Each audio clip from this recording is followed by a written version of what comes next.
Do your knees hurt when you squat, and does it look like this? Here are 4 easy ways to fix your squat at home.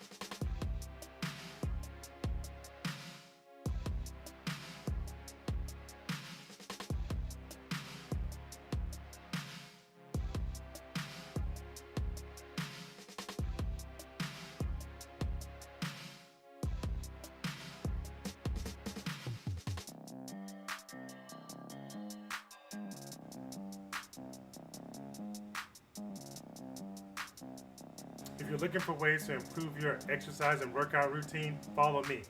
Please like, subscribe to the channel, and I'll see you next time.